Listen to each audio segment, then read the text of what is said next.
See, I want y'all to do better than what I did. Like before college, I wasn't thinking about none of this stuff. I just was like, I'm gonna be grown, I'm getting out the house, and who gonna check me?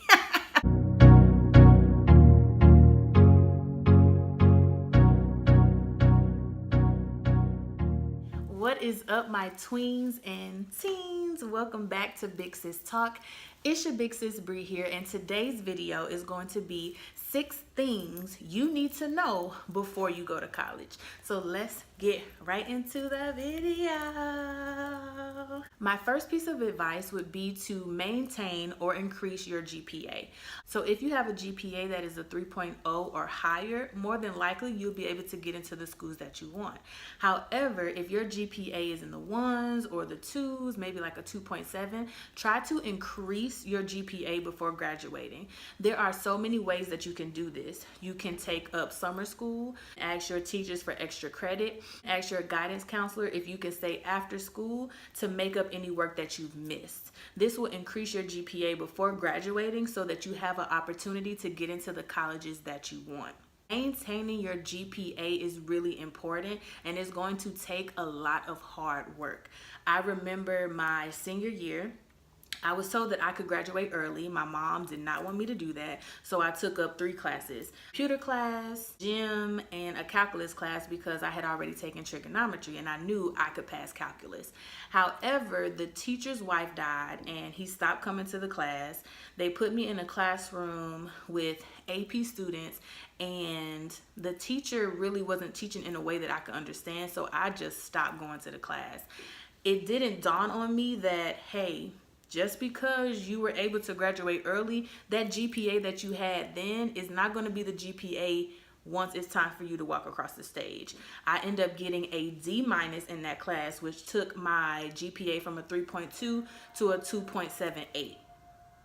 So just imagine all the schools that I was going to apply for, like NYU, Bethune-Cookman, all these schools that require a 3.0 or higher. I was not able to apply for those schools anymore because I did not maintain my GPA or even have the opportunity to increase my GPA before high school. So always make sure before you apply for any colleges, before you start showing any interest in a college, you look at your GPA and make sure you can either maintain it or increase it. So my second tip would be to know exactly what you want to do. Decide what your passions are, decide what your skills are, and then find a career that matches the things that you love to do. Now, my wife told me a long time ago, if you were doing this job and somebody said, hey, I can't pay you this week, would you continue to do that job? If the answer is no, it is not something that you are passionate about. It is not something that you love to do. So always make sure you think about your skills, your personality, what the job requirements are, and see if that matches up with something that you would love to do for the rest of your life. Decide what you want to do early, and then go ahead and research that field. So, tip number 3 would be to research your college choices. Now, we've already talked about the GPA. You already know what you need. We already talked about how you need to figure out what you want to do. Now it's time to find colleges that match your GPA and your desired career. If it was me, I would write down 10 colleges of my choice that accept my GPA, that have the field that I'm looking for, who don't have a lot of requirements, and then I would apply to all 10 of those schools, because to be honest with you, you're only going to hear back from probably half of those schools, especially if they are top schools that are looking for certain GPAs, looking for certain skills, looking for certain transcripts. You're not going to hear back from all of them, and you don't want to be disappointed when you don't hear from them. So make sure you apply for as many schools as you possibly can. Now, y'all know Big Sis gonna keep it real. You also are grown now, and you want to choose a school that is also fun. All right, so this tip is probably the most important tip that I will give you, because we already know your mama ain't about to pay for you to go to school, your auntie, your uncle, and if somebody is paying for you to go to school, you don't want to bleed them dry. This one is very important. Go ahead and research how much you're going to owe the school after you graduate, in comparison to how much money you're going to make in that field. Always research how much tuition is. Tuition is how much it costs to go to that school. If you go ahead and research the tuition in the field that you want to go into, you can kind of prepare yourself so that you know what type of job you need to apply for after you get your degree in order for you to make enough money to pay those loans back.